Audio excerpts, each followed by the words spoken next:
I know Paul is here. Paul, all yours. Maybe if you could show us what you're building and maybe highlight a little bit of how you're using Reclaim in the flow, and then we can have a few questions back and forth. Awesome. First of all, thank you so much, Madhavan. Being on the other side talking to you, hosted you on the podcast, but this is the first time on a developer call, right? Just to make it clear, this is not something. It's a part of Spacekayak. It's a personal kind of endeavor, and we are participating in the Colosseum Renaissance hackathon, and Oh, as a okay. part of we're building something, and that's how we got introduced to Reclaim. Should I just call it Paul? Let's go. Cool. No.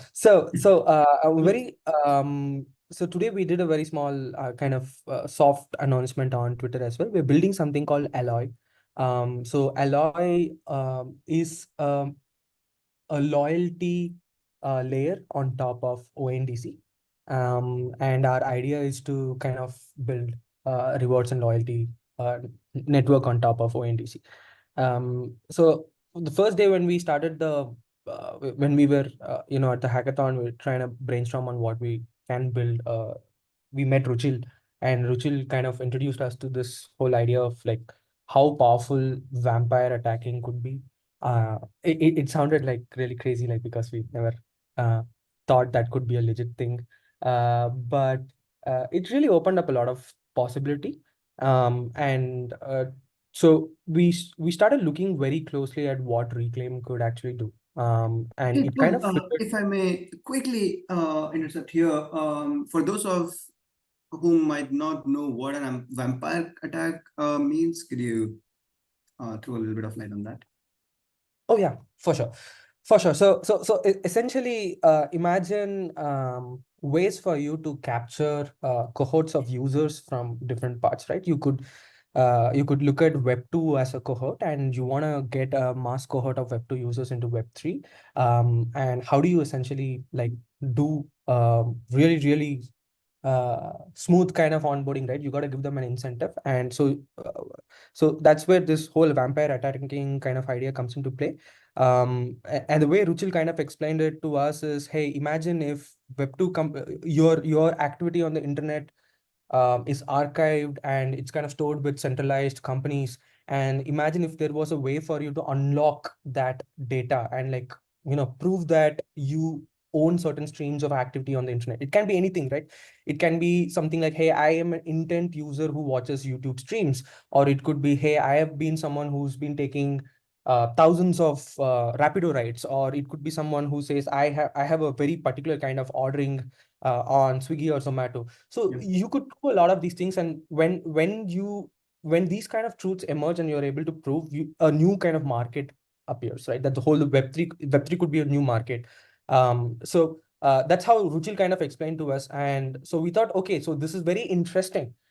So if we unlock the ability for users on Web2 to create new proofs of their archival kind of internet behavior, then these new patterns emerge, which are very new as primitive to the whole world of Web3, right? So now I can start rewarding someone who has fitness activity. I can start capturing people who have certain type of internet intent, right? Certain type of people who do certain type of activities.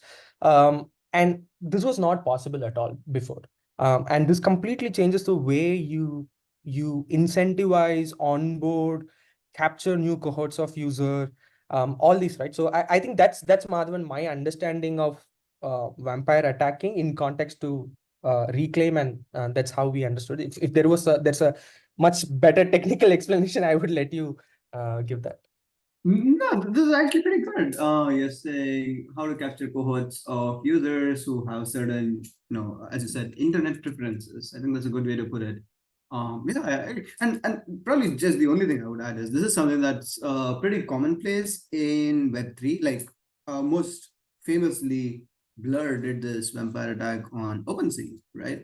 And got a lot of users. But that is something that is not possible in Web2. Like you can't vampire attack the users of, I don't know, Instagram or TikTok, right? So yeah, it's a pretty good definition, Paul. So yeah, that hadn't back to you, but also now more interested in knowing what you're building, more than what Vampire Attack needs. Okay.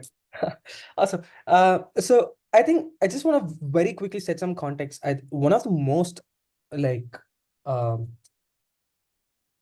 inspiring things happening in the DPI space, which is digital public infrastructure space of India, is ONDC and the work that Beacon Protocol is doing. I would highly recommend folks to like just go spend half a day looking at what they are doing. It's very fascinating. And with ONDC, essentially, imagine it to be like the language of transaction. So now we have a language of transaction that all the commerce companies can follow.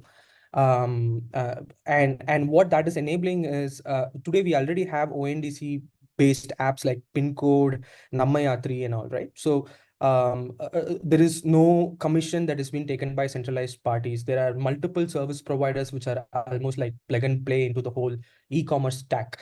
While all of this is happening, this is the development in ONDC, and essentially ONDC is having a special track on this hackathon where they are exploring, or they've invited folks to come and explore the intersection of what can happen. Can you build in between the layers of ONDC, open digital commerce network, and how can you bring some parts of blockchain into it?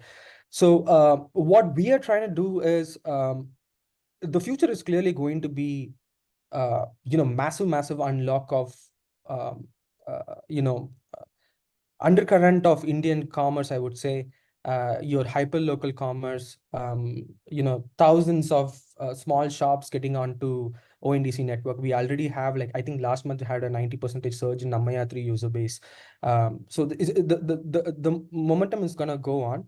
So it's gonna get more and more valuable as Web2 users who are currently users of Uber, Ola, Swiggy, Zomatos of the world start moving to ONDC backed networks or apps, right? And that will very soon happen. And today there is no incentive for people to move. So one of the layers that we are trying to solve for is, imagine you use Make My Trip and you get MMT points. You use cred, and of course you get the most useless cred coins. You go and you use any other centralized platforms, you get their own kind of Zomato points or Swiggy points, whatever, right? This is this is a kind of like very centralized loyalty which has its own kind of drawbacks. One is um you cannot, it's not interoperable in nature. I'm not rewarded unless I'm like it's a credit card points. At a app level or a platform level, it is not really rewarding for me. Second is I got to accrue a lot of points for it to be any meaningful. Third is, even in terms of redemption, I don't have a say on what I want if there is a loyalty point accrual happening, right? So it's all set by the centralized system. So since ONDC is an open network, it clearly lacks like a loyalty layer. So we are building a loyalty layer on top of ONDC. What it means is essentially the moment you integrate Alloy's SDK into your app, any small shop seller can now start giving loyalty points to purchases. And you as a user, as a consumer, on the other hand, I get loyalty points when I use Nammayatri, when I use pin code, when I use any apps on ONDC, right? So that's pretty, it's a very interesting way, because like as a consumer now, every day whatever consumption I'm doing, I'm kind of getting loyalty points, and this is on chain. So I this is verifiable. I can use it across different shops.